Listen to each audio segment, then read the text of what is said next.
ace banned.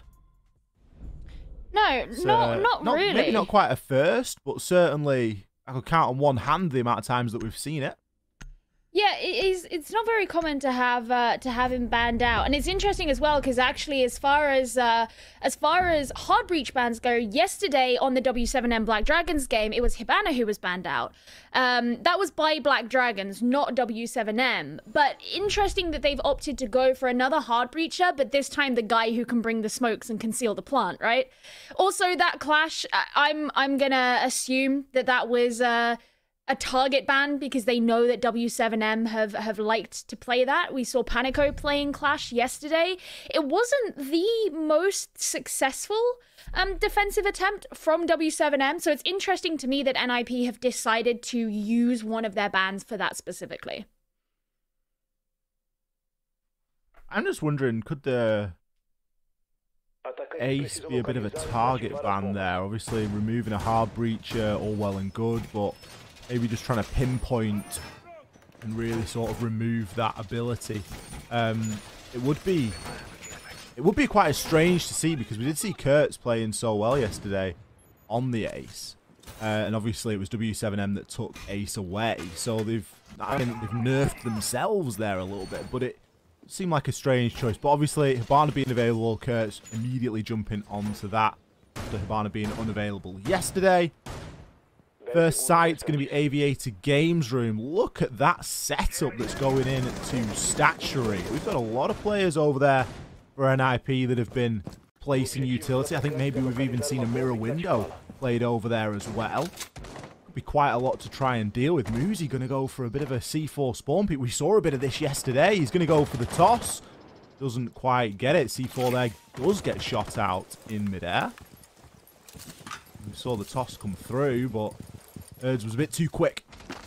Yeah, it means Herds can live for another day, and he's been one of these players who's really shown up for W7M, actually. So having him still be able to persist on the entry is going to be pretty important for W7M. It makes me laugh seeing Panico go through the basement on the Nook, not because it's funny in and of itself, but just how we discussed yesterday that you particularly wanted to see the Villa basement get more utilized. Well, there you go. Very sneaky for Panico to be doing that, but there's still this presence from NIP up in Statuary. Muzi playing behind the mirror window, but so far no one from W7M has shown themselves, and he'll just take that as his cue to move back to the site.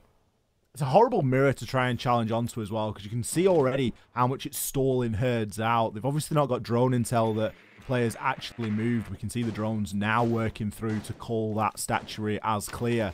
Because Herds really just got held up there for a time. Now, the mirror is arguably pretty useless at this point, but it's done something to try and slow down this attacking push, as Herds is now only getting himself in through Statuary and looking to mount this attack from this north side.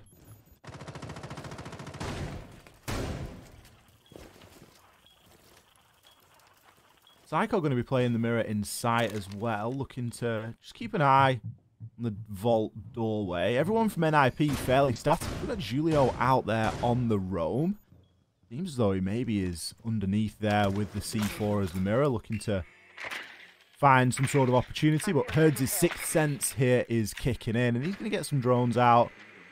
Plenty of drone work going ahead here for W7M, which is always good to see. But I do worry a little bit about their time. They have only got 50 seconds remaining, and they've still yet to make a real significant dent into this defense. Herds there has just discovered we're going to have, I believe it's Muzi there playing on the main stairs.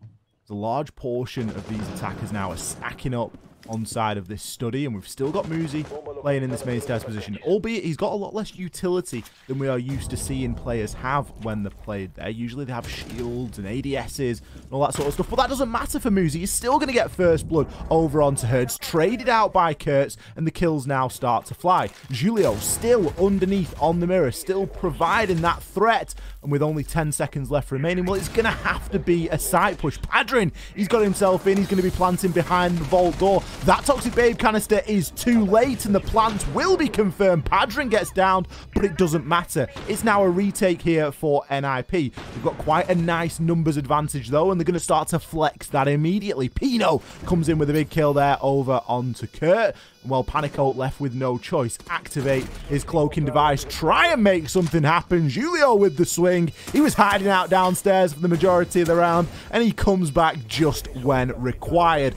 Plenty of time to get that disable off, and NIP, they are going to take round number 1.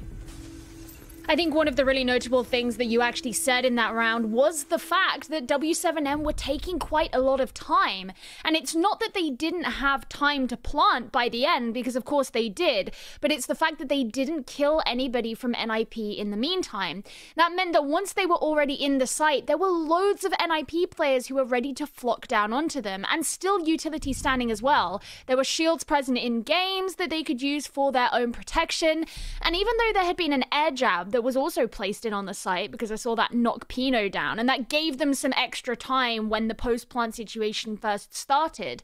The problem with that is it meant that NIP still had the man numbers to be able to get the kills they needed anyway, and then when Panico had to try and rotate around to come in through games, there was nothing preventing Julio from flanking him as well. The air jabs hadn't been used in those places, and sure, you can't necessarily foresee or predict what the post-plant is going to look like and what routes of ingress you're going to have to use, but the point still stands is that NIP had the advantage there, both in man numbers and in the utility that they had available, that just made it quite easy for them to finish off and disable the diffuser.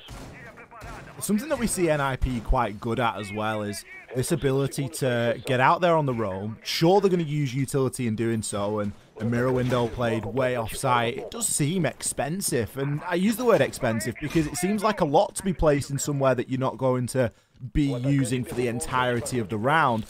NIP are really good at that, and what it means is that when the attacking push does start to materialize in those final few seconds, it is very difficult, because then they've got the full force of all the other utility, the Toxic Babe canisters, the C4s, whatever it might be, to then be able to deny that plant. And NIP looked very comfortable there throughout the entirety of the round. Retake situation or not, it seemed as though they were in full and total control, and the plant going down was almost, you know, a bit of a win condition for them in that instance, because they knew that they were going to be able to pick up those final couple of kills due to the lack of information by W7M. It was what we often see is like a desperate plant, you know, a plant that's just there to try and extend the round a little bit from W7M, because they just didn't have any ability to do anything else at that moment in time.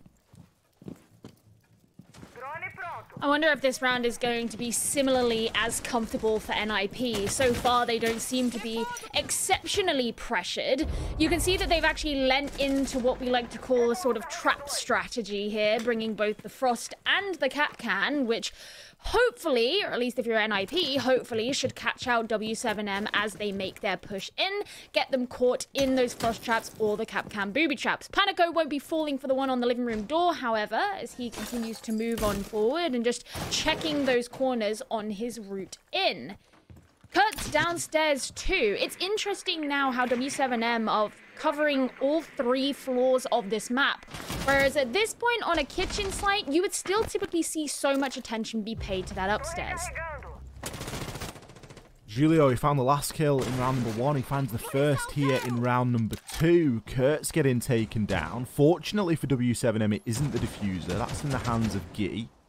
Herds is still trying to pressure this exterior window. It's an angle and a strategy that we saw net W7M multiple kills yesterday when they were playing Black Dragons, but here and now, you just know that NIP aren't going to peek this. You could see the laser on the door frame just to the left of your screen there. He knows that he's being watched. He's waiting for the Candelas. There was a Frost mat to deal with as well. Pino! 2 kills coming in as if by magic. NIP aren't getting baited the same way.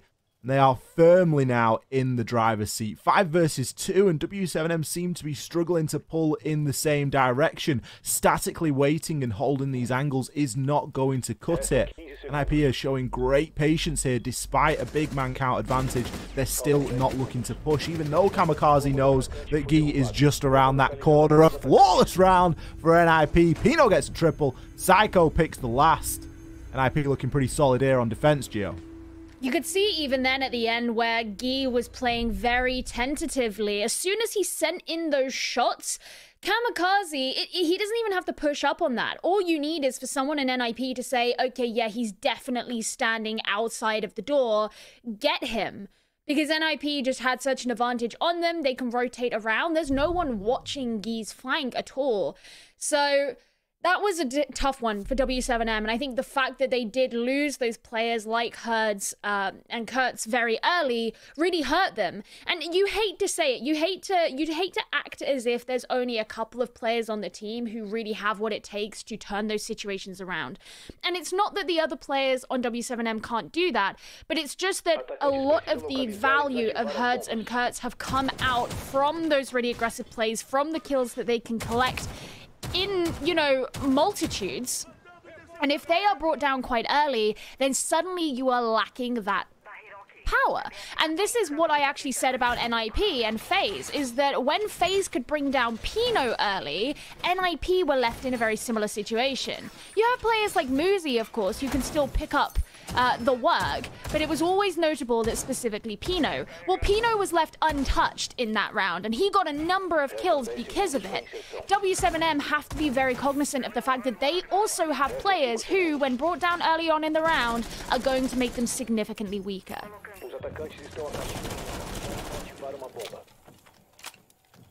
Nothing really seems to be troubling NIP at the moment, but we are on Villa.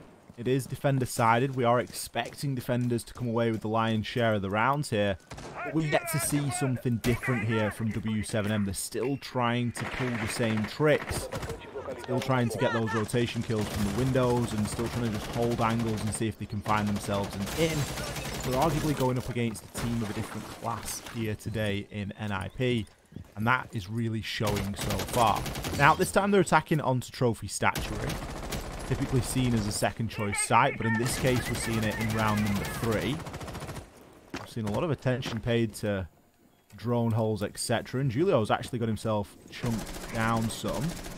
Not going to be sitting at full health, but still got plenty of utility. C4 going to swing and miss. He goes for an ambitious toss onto the window. And let's face it, if you're low health and you feel like your moments might be numbered, there's worse things you can do than dump all of your utility. NIP are definitely sending a message of beware of the windows, which is something that W7M played around quite well yesterday. We already talked about Guy standing outside a lot of the windows, particularly the heads window by Trophy, to cut off many flanks. Well, if NIP can get them away from the windows, then automatically they have an advantage over them in something that W7M used well yesterday.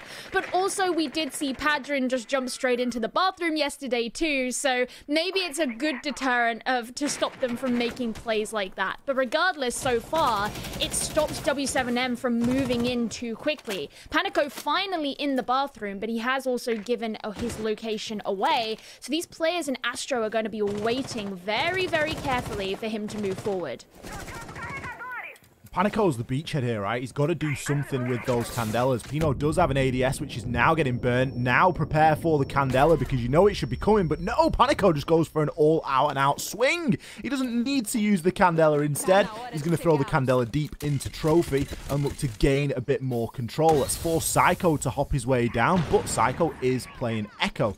There is potential still for him to deny the plant and effect onto that bomb site, but he's leaving a lot of faith in the remaining players upstairs. Kamikaze going to be watching onto master bedroom. He knows that there's going to be players peeking in and around, with the breach being open now. Shots fire through, and Kurtz is going to fall. A C4 as well is going to fly out. and nets him a kill over onto Herds. Herds did got one in the meantime, but it's likely not going to be enough now, as Guy and Padrin are left in a pretty tough spot. Padrin gets taken out as Guy makes his way up these east stairs, but with the diffuser cold, 7 seconds left remaining, Guy has to go huge, and so far he's doing it. He's going to recover the diffuser, but has he got the time to plan? Searches for the final kill. He didn't know that the player was over on Astro. They're going to cross paths there as the round is finished, but NIP there taking it on time. I'll be honest, at the start of the season, a player on NIP who was receiving quite a bit of criticism was Kamikaze.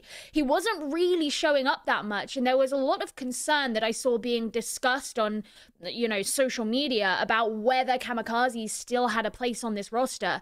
But in the last couple of play days that NIP have been involved in, I really think that he's actually shown his worth a lot more in the rounds.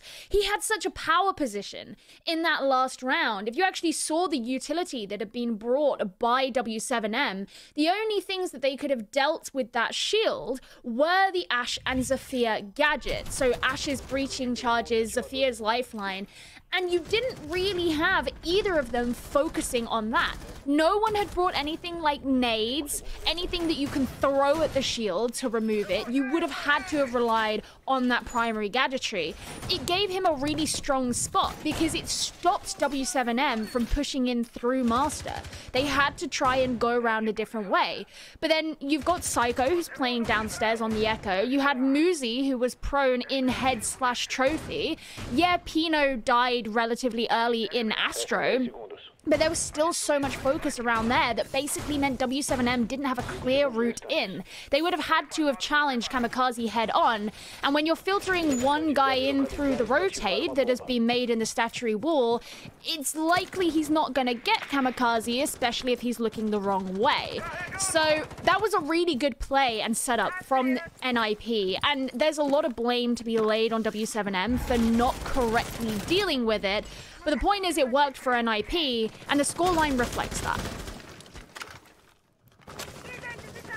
NIP choosing to not bring the mirror in this round. Previously in round 1, we saw it played on that reinforced panel inside a statuary, just next to where Muzi is currently playing. Instead, NIP have gone for a slightly different approach of just playing a lot of bodies over in that area of the map instead. Pino's been chunked down to just less than half. Maybe some sort of throwable or some sort of impact, but Herds has hopped on into Closet and going to look to try and add a little bit of pressure. There's no mirror window, it makes it harder to peek, and Muzi pays the price. Herds is able to take him out and progress on through. Now looking to challenge a little bit further. He's now on the door that leads from Master into Statuary. He's got Z-Ping information coming out for him as well, as the drone has gone ahead at his feet. Pre-fire shots come through and narrowly misses out there on the player. Instead, Julio going to make a full rotation as kills continue to come in for W7M, but this time in the hands of Kurtz. He's got nuclear. He's taken out both Psycho and Pino, and that's really opened things up here for W7M. Now just relying on Julio and Kamikaze, and suddenly the turns have tabled on NIP because they're in the disadvantageous position that they've been on the other side of up until this point. Julio goes for the C4, but it doesn't catch anybody out, and W7M have a lot of time to play with to push up on them. Down goes one drone, but that will still give some information on the location of Julio, and if W7M can know that all this room between them and the site is free, that will significantly expedite their push in towards. Julio takes some damage as the shots come in through the study door. That's going to be a rotate being made by the player from W7M, potentially round onto the study window. Deciding to come back, this could be a 1 versus 1 for Julio and this player, and he's just going to try and play patiently and hold the angle. Although, I was going to say, as he said that, he's going to run out, but actually decides against it. I mean, it's a good job because he's already heard the air jab go off against. I'm not sure if he was trying to bait the air jab from coming out or not, but this is locking Julio off, and it's really forcing Kamikaze into that 1vx situation. Panico is finally going to get the kill over onto Julio, and now Kamikaze has to go huge. W7M, they haven't used the time very well here, and the diffuser's going to be called on the ground. Air jab comes through, forcing Kamikaze to make the rotate. The pinch from W7M with Kurtz also pressuring that vault is enough to secure W7M their first round. Really nicely done by W7M. They got decisive early kills that helped them take control. And I do like the fact that they are insistent on playing those really deep air jabs. I mentioned back in round 1 how it didn't necessarily work so well purely because it meant that Julio could get a late flank. But that's not really something that you can foresee in the same way. And the air jab that they played deep in that round did affect Pino, and it allowed them to, at the very least, get into a post-plant situation. This is a really similar parallel in how they use those, rather than dotting them around the map to prevent flanks and roams being done by the defenders in the mid-round and prevent that huge map control. They do it so deep in the site so that as they make their push in, it really restricts the defenders. That's not something you see a ton. It's not super common that you actually see air jabs get used A, that late, and B, that deep in the site. And that was really facilitating in W7M finishing off that final round then. So I think that was just a really interesting playstyle note. But really the fact that they won that round, a lot of it came down to early kills that they secured. I think it's the ability to be able to get those early kills without using your air jabs so that you've got them for the late round. Yeah. There's questions on both sides because it's kind of like, well, you might not get to the late round if you don't use your air jabs and you bring in that operator and you're not actually getting any use out of it. But then it just becomes such a powerful tool in that late stage that it makes so much sense to have, you know, 1 or 2 of them in your pocket for that moment. You know, Kamikaze, player that's capable of clutches. You know, I wasn't writing that round off there. I was thinking, a snappy SMG-11 headshots and he's going to be back in this thing with diffusers in the middle of no man's land. But the air jab just really sort of added to that cement from W7M, and it's nice to see them having it at that point, especially if they didn't need it because they were able to take such clear control. This time I think things are going to potentially be a little bit more difficult as we have seen the mirror window being brought back. Muzi obviously not happy about playing that angle without the mirror window, as he did get taken out quite quickly last round. Well, entirely overall, the operator lineup for the defenders has totally changed because they were leaning into this whole Malusi Jaeger thing before that's more designed for a roam, and this time not so much. So they can have that static presence up towards the north side of the map. And we did see Muzi very ready to retreat when he wanted to. So it's sort of that more bunkered down, secure kind of way of doing things, even if it's not entirely all on the side. And it was the roam that got punished for NIP last time. Again, we're seeing some patience be exhibited by W7M. All of these holes in the floor can work both ways. So NIP obviously want to use them to gain control of the attackers who may be down below, and that should help them hold on to the main stairs control as well. If you can catch them out through the floor before they have the opportunity to push onto main stairs, then that will really facilitate you maintaining that control and will make it so hard for W7M to push into the site later on. Hertz getting ready with the Ash breaching round. He's just being pinged out so that he knows where to put it, but Pino is denying him the opportunity. Shoots straight through, using the holes, as I mentioned before, becoming so incredibly easy for him. Something you hate to see, Hertz there, just getting information on shields or players inside a site to try and start blowing up and get blown up himself. Puts NIP in a nice, comfortable spot here because they can worry a bit less about this vertical pressure, knowing that it is likely only going to be a buck. And well, a buck for how long? Because Pino says, I'll have you as well. We're not having any vertical pressure coming in onto us here. We know that we've got enough to worry about on this horizontal plane. More shots there get put on into Padrins. Kamikaze is aggressively challenging. Swings over, picks up Kurtz, fancies a bit more, takes another 2. Perfect round for NIP. What a triple from Kamikaze. Absolutely brutal there. NIP basically turned their backs completely on round number 4 and came in with a vengeance on round number 5. And it's so interesting as well how so much of that was caused simply by those vertical holes that they held. Kamikaze was the player on main stairs as well, and he had so much space the whole way because W7M never had the opportunity to push up on him. So even something just as simple as opening up those holes in the floor can lead NIP to situations like that. And of course, the kills were done by the individuals. The kills weren't done by the holes in the floor, but it's just how little it has to be in order to set your players up to achieve things like that. And NIP looking very, very good in that round.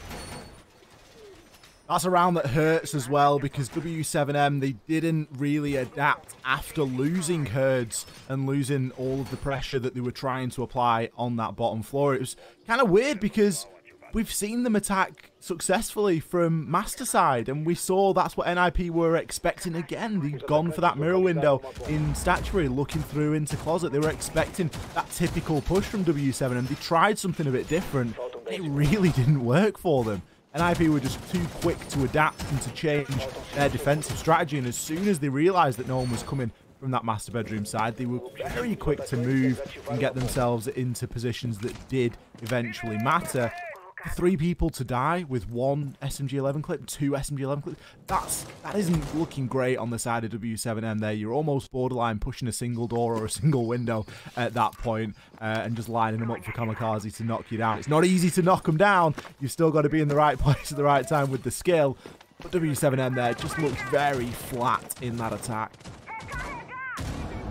And we were just talking about how NIP are in the bottom 4 here in Brazil right now. They certainly don't look like a bottom 4 team in this game so far. Really interesting setup that NIP have brought as well. No smoke and no mute means that they've opted to bring the TCSG on the Kaid and also the shotgun on the Frost as well, so that you can have that sight setup, which we saw them doing in the prep phase. W7M paying a lot more attention to this top floor, allows them to stun and catch out Psycho. That's a nice early kill. That means those yokai drones won't be able to be controlled later on in the round, which when you don't bring a smoke, that's really what you'd want to rely on for the denial. Plant denial, that is. But W7M, because they're coming in through the top floor a lot more decisively, it's something they didn't do back in round number 2. They were a lot more spread out and a lot more split up back then, and this coordination could afford them a win. Yeah, I like to see this vertical pressure and the fact that we haven't got many players from W7M, if any, that are just holding a window and hoping for a rotate, because they know at this point that that isn't going to happen. But a C4 will net 2 for Julio. Panico takes down the man of the moment, Kamikaze, just previous, but is that going to be enough? We're looking at what's been lost on both sides. Psycho's been taken out, and of course, we've spoken about how yokai drones are being used more as Valkyries, but NIP, they brought a Valkyrie as well, so that speaks to me that they were going to try and use that for a little bit of plant denial, which has now been lost. Of course, with this upstairs pressure as well, Padrin can now get himself in and look to try and breach up as well, and really start to force these defenders to make some rotations. Doing pretty okay for time, I would say, so far. Kurt's looking to come up to, I'm assuming, the first floor, the floor that the site is on as he moves up from the basement. Muzi and Pino working together in Memorial so that they're holding on to the angles that could be held against them. Pre-placed C4 from Muzi just under the floor. Now, I suspect that will be quite audible to anyone who walks near it.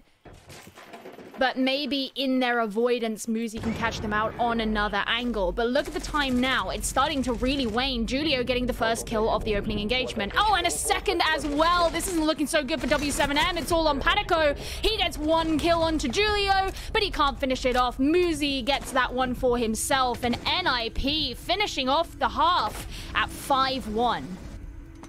5-1 for NIP here on Villa. We mentioned that it was defender-sided, but that was a very decisive defensive half there from NIP, and they've left themselves within a whisper of that match point. 1 round will see them on a match point. 2 rounds will see them winning the game. And you kind of worry a little bit here for W7M. They need to play very good siege from here on out. They've done a fantastic job in the rounds that we've seen them win, which has been that one. But there's been some glaring holes and some glaring differences compared to their game yesterday on this map versus Black Dragons. And I just worry for them here. But see what they've got to show us. Julio going to be opting for the Dokkaebi. It always scares me, Gio. Honestly, I see the Dokkaebi and I'm like, that just that could be quick. Like, these guys could be looking to move in on me quickly, and I don't really want that. Yeah, I mean, yeah, you have to remember as well, because, you know, W7M, they're bringing a lot of information operators. If you can hack out those cameras, not only are you going to be able to find the locations of the W7M players just by hearing the phones ring in the logic bomb, but you also get access to all of that information as well. So definitely a big risk onto them. One thing I do want to bring up, however, is yesterday when W7M played against Black Dragons here on Villa, it was on W7M's defensive half that we saw a lot of their best work come out. They had 4 defending wins out of 5 rounds that they played on the defense, so it was a much stronger half for them than their attacking. That doesn't necessarily mean that the same is going to be here today, especially when we see how well NIP have been playing against them. But it just means that this is most likely the half that W7M feel more comfortable on. And because this was W7M's map choice, it was NIP who did get the decision as to who started on which side. Herds there, just got a cheeky angle onto a window through the floor as NIP slowly start to make their approach. Drones working on ahead. No major action in the earliest of the round. It doesn't seem as though W7M are trying to hold a particularly aggressive stance on this defense. And the site that they've chosen is a strange one indeed. They've chosen to go downstairs for their first pick. Typically, we would see AVG or Trophy and Statuary as that first bomb site. But in this case, they've opted to go downstairs, and I'm not sure if that's in an attempt to maybe throw NIP off. But when they're not trying to hold any other areas of the map, I do feel like it leaves them quite vulnerable. It looks as though they're trying to heavily play around Panico on this pulse, however. It really wouldn't surprise me. It does mean that he's going to have to be quite careful, though, because if he's taken down early, we've seen what happens to teams who rely too much on a pulse, lose the pulse early, and suddenly their entire strategy falls apart in their hands. So far, he's okay, and I suspect that NIP will be quite thorough in what's going on upstairs before they decide to push too much onto him. Muzi can jump down after opening up the hatch into Art. One of the things we spoke about at the beginning is NIP are a bit infamous for making slow pushes on the attack, so don't expect anything too aggressive to happen until much, much later in the round, and it could even end up being a 5 versus 5 if that's how things go. Certainly looking that might shape up in that direction with 40 seconds left and all 10 players still on the server. Kamikaze threatening an entrance there on into site. Pino with the vertical angles finds a ton of shots and a confirm over onto Herds, opening things up here for NIP. An aggressive swing there is going to lead us in a 1-for-1 trade as Psycho and Kurtz take each other out. Padrin to find some solidity here on the site, and he does with a C4 over onto Pino. It does something massive to level things up. Julio is in hot pursuit, however, but he is 1 versus 2 with only 10 seconds remaining. He has the SMG out and he has recovered the diffuser. It looks as though he's going to attempt maybe a plant to go down here, although unfortunately for him, it looks as though he just had a little bit of lag at an inopportune moment. Forced him to go for the kill instead, and W7M are going to take it on time. Unfortunate there for NIP, and I think W7M found themselves stretched a bit thin at the end too, because even that kill that was done onto Guy there in Memorial, you could tell Guy was looking the wrong way. And that's not necessarily a case of he didn't know where to look, but it's a testament more to how that downstairs site is. You often have to cover a lot of different angles when you're expecting the attackers to be pushing in. Whether you want to be looking out into the corridor, which is where Julio came from. You want to be looking towards laundry in case you've got attackers pushing in through there. Maybe pantry, sometimes you'll have attackers coming in through there. Down towards China, if the Astro stairs have had control taken of them. And if you've only got 2 people on the site, which I think is what W7M did, you can only hold so many angles yourself. So Guy looking down towards the kitchen, that was the angle that he decided to choose, and it just so happened that he wasn't looking the right way for when Julio came in. Unfortunate for NIP that they had a little bit of a server issue and Julio had to go in for the kill. That's also one of those things, however, where you do note how much of the time available NIP decided to use before then. Because had there been a little bit more time, that maybe wouldn't have been so much of a problem. Julio could have won that out. But because he went for the plant right at the last second, don't really have that option. And it's strange to see the time being wasted in that kind of a fashion when we didn't see any aggression from W7M on their hold. They were very passive and just sort of said, look, you can take the whole map, like we don't really care, we're just focused on this little section of it. It seems crazy that it still took NIP so long to get themselves on in, and maybe that's something that we see change if W7M continue to just give up so much control, particularly when looking toward that side. But of course, in this round, round number 8, we're focused elsewhere. We have Trophy Statuary as the chosen location here from W7M, as they look to try and start to chain these defensive rounds together. It's certainly possible for them here on Villa. A logic bomb call is going to go on in and just force the defenders off the cams and give everyone a little bit of a ring. Muzi is going to try and use that as a bit of an opportunity to push on through. He's got drones working ahead, so knows that everything is going to be clear for now. There is a player on the astronomy stairs, but doesn't seem as though he's going that far just yet. The use of the logic bomb just straight away took me back to that last round where we were talking about how not only do you hear the cell phones ring, give you location, but you can hack into the cameras as well. And that's what we saw NIP do very early on. It can be incredibly detrimental, especially if you are a defending side who's relying on that kind of utility. This time, however, W7M haven't decided to bring a pulse, and which is fairly unsurprising. It is not as common on any site other than that kitchen site down below, but it means that they're just relying on the Valkyrie for things like that. Mute jammers are being shot out from below by Muzi. That should allow the statuary wall to get opened. Psycho and Kamikaze both playing on the hard breaches, but I would imagine it's more likely that the Hibana will have the responsibility to open up that wall. Kind of worry about Muzi here because I'm not sure if he knows there's a player on the stairs leading to the basement just in front of him. That player is going to be Herds. Herds is playing very patiently here. He's playing for 1 kill. It would have been more impactful to take Muzi out before he was able to get the mute jammers off, but as it stands, he's still playing for only 1 kill. Now, the biggest problem that we've got at this point in the round with it is that there's 40 seconds left, and you kind of want your smoke up on the site. It does seem, though, as though NIP have come up against another obstacle getting that wall open, as Kamikaze's going to drone on through, discover the Valkyrie playing behind the statuary. Padrin opens up the account here for W7M with a big kill over onto Pino, who since defense has been fairly quiet here on the attacking phase for NIP.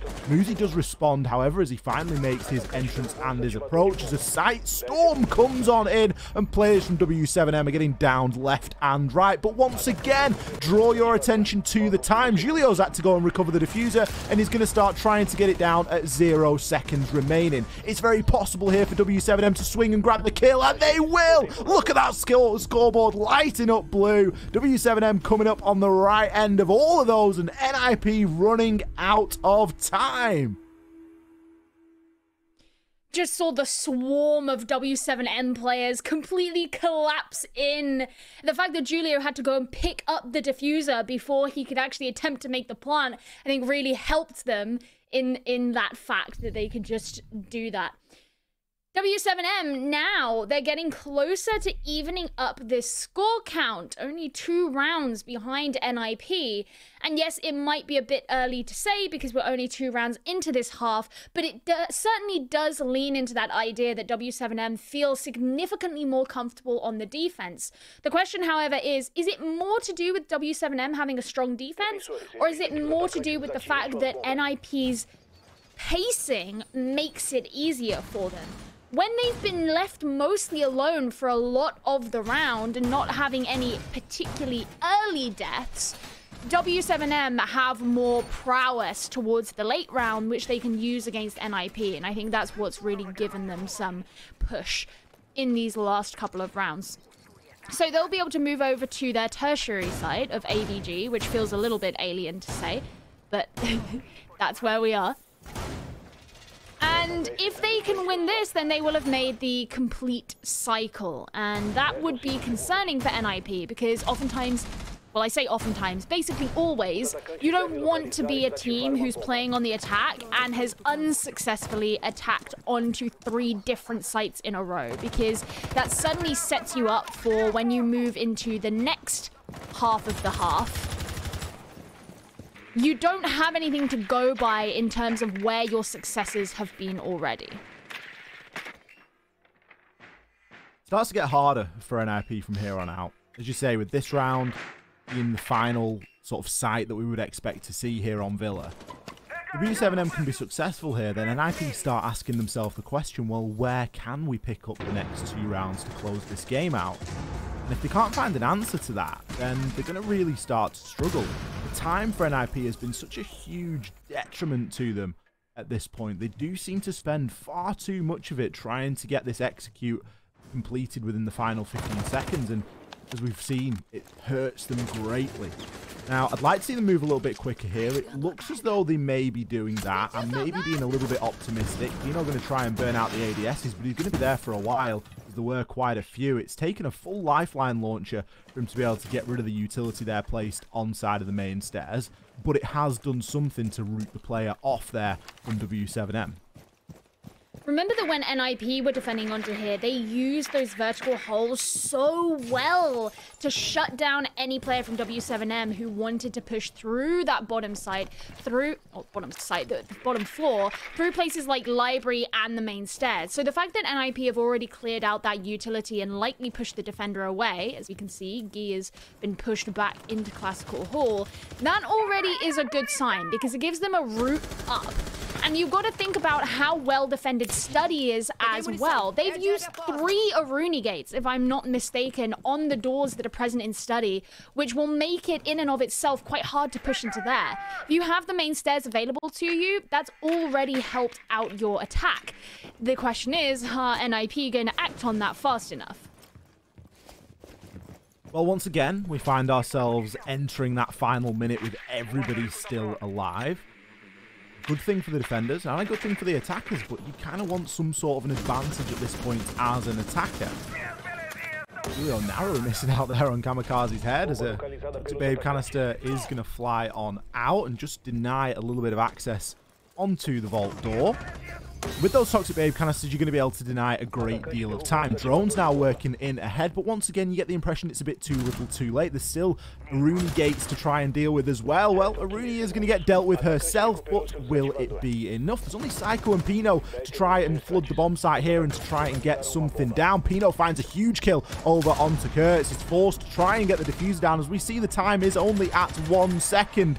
Guy is getting himself locked in this engagement. He has to push. We're in a 1 versus 1 here. Guy knows it. There is just not enough time as Guy there is able to pull out that final kill. A huge round for him individually, and W7M complete the triple. They get 3 rounds on a row here on Villa. I really think that the 2K that was done by Herds as NIP were pushing in helped them massively.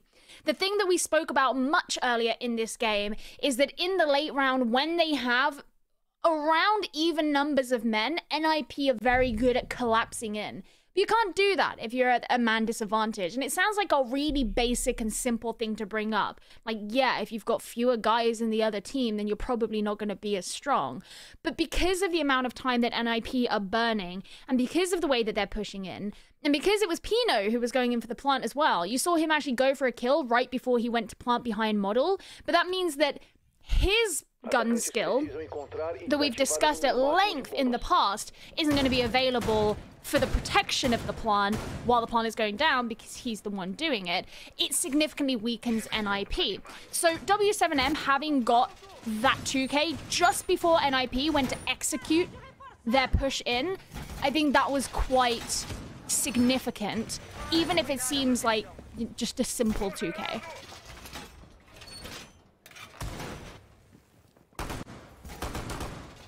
W7M this time taking us to the 4th site of Villa. I wasn't anticipating seeing this one, Gio, but I'm really looking to try and flex that they are an accomplished Villa side. Take us downstairs toward the library. Now, that of course requires good control of Aviator Games Room once again, which they were able to maintain throughout the course of that previous round. And maybe it's a good idea, judging by how slow NIP have been moving. It could be a bit of an advantage for them to say, look, you know, they've struggled to attack onto Aviator Games Room. Let's defend there again, and let's just take the site that is beneath it. We know that we can keep that vertical control. This site is all about that vertical control, as if the defenders have got it, then you're vulnerable as an attacker. If the attackers have got it, then you're vulnerable as a defender. So NIP once again being forced into quite a comprehensive clear here, and it just doesn't seem to be working for them at the moment. They need to move quicker. W7M did defend this site yesterday when they played against Black Dragons. And Black Dragons actually planted, but there was a successful post-plant from the defending team. A lot of Black Dragons push, if I remember correctly, came down from the Astro Stairs side, holding onto those long angles down through the living room wall, which is kind of risky because those long angles can be held back onto you in return. I'm wondering if NIP will go for something similar, or if they'll try and kind of brute force their way into the Aviator Games site, which is likely where there's going to be at least a couple of defenders waiting, holding onto vertical angles down through there. And we did see a mirror window be placed on the study wall. So it looks like W7M are anticipating, or at least preparing for a push from that side. NIP are playing into it as well. You can see a lot of presence over inside a kitchen here, as it's where a large force of these players is going to be starting to mount from, but they've got quite a bit to deal with. I'm not sure if that mirror window had been popped out or not. We've had a couple of glimpses of it there, and it does appear as though the glass has gone. So either an intentional decision from W7M, but more likely Psycho's been able to get in on his Twitch drone and cause a little bit of mischief. Logic Bomb phone call is going to be all that Muzi needs, all the encouragement he needs to start pushing on in. Greeted with a castle barricade and maybe opting to not go for a push. Psycho's going to find a kill onto Herds. Is that enough to open up the site for Kamikaze? It certainly looks as though it could be as the plank goes down. Kamikaze falls, but no one is really going to mind as we are now in a post plant. But guys, you've got to be getting your kills here as W7M come up with two. Muzi responds. Panico maybe looking to push Psycho here at the bottom of these astronomy stairs. Psycho, falling foul to the recoil on the F2. Muzi with a double. Is it going to be enough? 20 seconds do remain, 2 versus 2, and there isn't a great deal of control of this plant from either team. Again, a little bit of unfortunate lag coming in at an inopportune moment, but it isn't going to stop Muzi as he is able to find that kill. And Julio, the final NIP, holding on to the post plant there successfully and finally getting an attacking round here on Villa, putting them on that very important match point. It was really useful there that NIP managed to force a lot of W7M out of their upstairs positions because it gave them the freedom they needed to make that rotate at the end to successfully finish or kill the player who is making the disable. But there was a pretty egregious mistake, I think, made by NIP in that round. When Panico and Padron pushed straight into the site as Kamikaze was planting and denied the plant the first time, there were 2 players in Mudroom from NIP who just stood there. And I was just thinking, huh? And yes, they were pushed back by Toxic Babe Canister. That was there. That was definitely there. That was true. But you can still hold a line of sight, and by the time though the toxic clouds were starting to dissipate, there was still a very visible line of sight that could have been held through the mudroom door that they didn't use. I think it might have been Pino in there, but I could be wrong. But they didn't use it to push up on those players. So Panico and Padron, who were just sort of there in the site and not being challenged by the members of NIP who were supposed to be protecting Kamikaze as he placed the diffuser, they just had total freedom to do that. Now, obviously it was good that NIP won out, you know, the gunfight, the necessary gunfights at that point. Muzi was upstairs, so he was controlling the upstairs, and Julio as well, who was in the position where he could make that rotate round at the end. There weren't enough players of W7M remaining to watch out for those flanks. That was where NIP picked up that drop to ball. But that just point in the middle of the round, I thought was quite peculiar, because I think NIP would have had what it what was required to be able to deny Padron and Panico to take that control back from Kamikaze a lot earlier on. Big round here for NIP. We asked them to move a bit quicker in the last round, and they certainly did that. The plant went down much quicker than it has been attempted previously. Can they try and repeat that performance here on Trophy and Statuary? Muzi's got a Z ping there. He knows that someone's going to be at the top. Gets caught out in the goo mine. It's going to give the game away. Guy playing on the goo, as it were. As of course, Guy is playing on that lesion. Gooey Guy. Gooey Guy. Similar spelling as well for the old goo mines. It's could get a little bit confusing there. It does continue. I kind of like it though. I respect it. Ooh, that logic bomb's a little bit disgusting, as Herds is going to be fully given away there by the sound of that call coming through. And Pino, well, we know this guy doesn't need much encouragement to push on in and aggressively find himself an opener. Really thorough downstairs clear being done. Looks like there was a little bit of lag. In the meantime, Psycho gets a kill onto Gooey Gee, so no more of those goo mines will be regenerated for W7M's use. That makes it a bit easier for NIP, knowing that they're eventually going to have to push on upstairs because much of their presence has been down. And with Kurtz running back up the Astro stairs, you can tell that W7M know it's time for them to reconvene and ensure that they're all together on this upstairs floor. Panico is still fairly well protected. He's got the 2 ADS in front of him, and that should protect both himself and the shield. At the very least, give a lot of time required to remove him out of that position.